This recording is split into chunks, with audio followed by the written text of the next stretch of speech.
सारा प्रदेश एक तरफ और ग्वालियर एक तरफ। यह ग्वालियर की विशेषता है। जोरदार अभिनंदन अपनी नगरी के लिए, अपनी कॉन्स्टिट्यूंसी के लिए।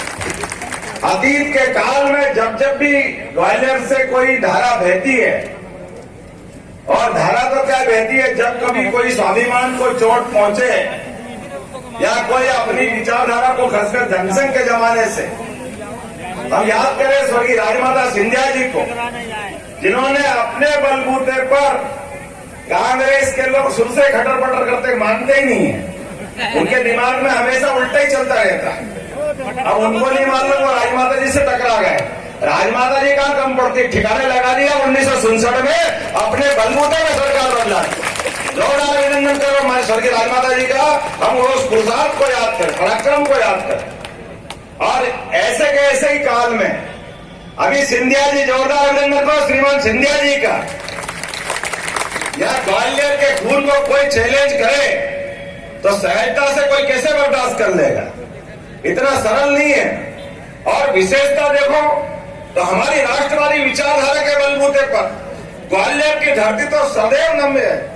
कौन कौन यहाँ सांसद रहे, स्वर्गीय भारत रत्न अटल बिहारी वाजपेयी, हम सब उनको किस रूप में जानते। जोरदार अभिनंदन करें भाजपा के, किस रूप में वो दुनिया के अंदर भाजपा को पहचान बनाने के लिए उनका पूरा जीवन। किसी को भाजपा समझना है, अटल बिहारी वाजपेयी का नाम ले दो, बच्चा बच्चा समझ जाएगा ये कौन से दल के लोग हैं, किस प्रकार के काम करने वाले लोग, क्या हिंदू क्या मुसलमान, कोई भी धर्म का व्यक्ति, लेकिन राष्ट्रवादी विचारधारा के कारण से ग्वालियर ने सदैव अपनी पहचान बनाए रखी। और अब जब हम चुनाव की बेला में आए, हमें याद है माननीय नरेंद्र मोदी जी, जिनके कारण से हम तीसरा चुनाव उनके नेतृत्व में लड़ रहे हैं। और नरेंद्र मोदी जी वो व्यक्तित्व है। मैं यहाँ का एक शायद कोई जैन साहब का किस्सा बता रहा था। कोई यहाँ किसी के नरेंद्र मोदी जी पहली बार कोई फ्लैट में रहे थे, किसी कोई यहाँ के अपने परिवार, वहां कोई कोठारी, वो नरेंद्र मोदी जी का काम करने का तरीका आज भी ऐसा है कि एक बार जिससे बात करते हैं, जिसके लिए कोई घटनाक्रम याद कर लेते हैं, तो गाए बगाए अभी तक निर्मल कोठारी जी को फोन पे बात करते रहते हैं। ये हमारे नरेंद्र मोदी जी की विशेषता है, अलग अलग कामों से। जिसके व्यक्तित्व में इतने विलक्षण व्यक्तित्व है।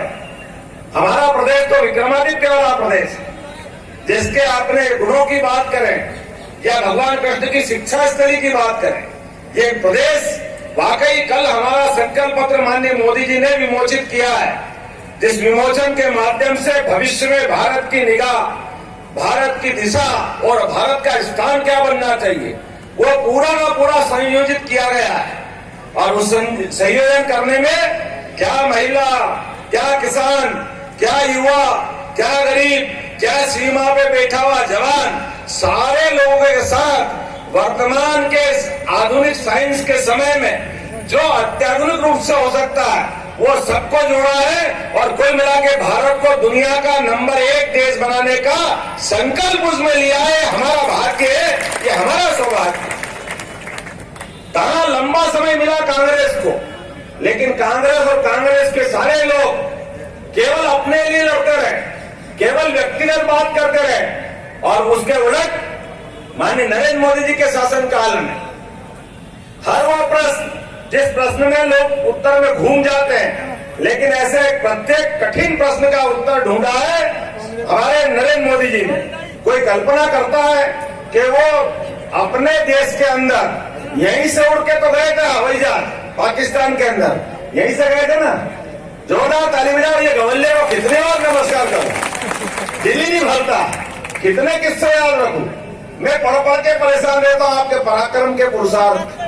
अतीत के काल से सदैव सदैव सदैव ग्वालियर में अपने बेटा नरेंद्र मोदी जी ने निर्णय किया, देश के अंदर बार बार होने वाली आतंकवादी घटनाएं आपने बनाया प्रधानमंत्री 2014 में, और देश किस हालत में था कोई से छिपा हुआ नहीं, लेकिन देश के दुश्मनों से जैसे के तैसे जवाब देने का अगर रिकॉर्ड बना है तो ग्वालियर से उड़े हवाई जहाज वो ठिकाने लगा के आए पाकिस्तान को।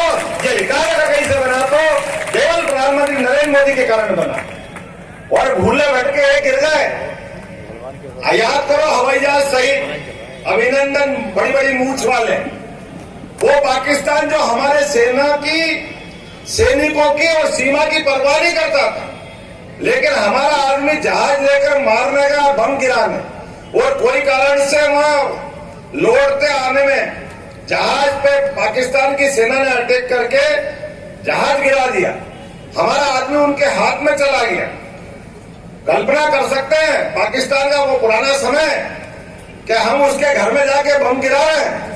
और आपने सबने देखा दिन भर वो मोदी जी की सरकार को याद करके दिन भर दिखा रहा, मैं चाय पिला रहा हूं, मैं लड्डू खिला रहा हूं, मैं बिस्किट खिला रहा हूं। एक पाकिस्तान के किसी एक आदमी की हिम्मत नहीं पड़ी एक झापड़ भी मार दे कि तू हमारे देश में आया क्यों।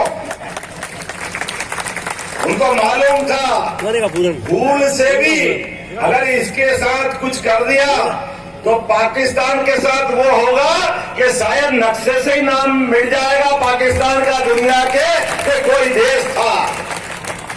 हमारे लिए वर्तमान का समय इस प्रकार की शासन व्यवस्था का है। आप देखो कदम कदम पे रोज ये हालत दिख रहे हैं। बगल में एशिया में देखो लगातार आसपास के देशों से जिस प्रकार के समाचार आ रहे हैं, ऐसे में अपने देश को मजबूत रखना चाहिए कि नहीं रखना चाहिए? बताइए जोर से। भारत के सूरवीरों के माध्यम से भारत की धाक दुनिया में बनना चाहिए कि नहीं?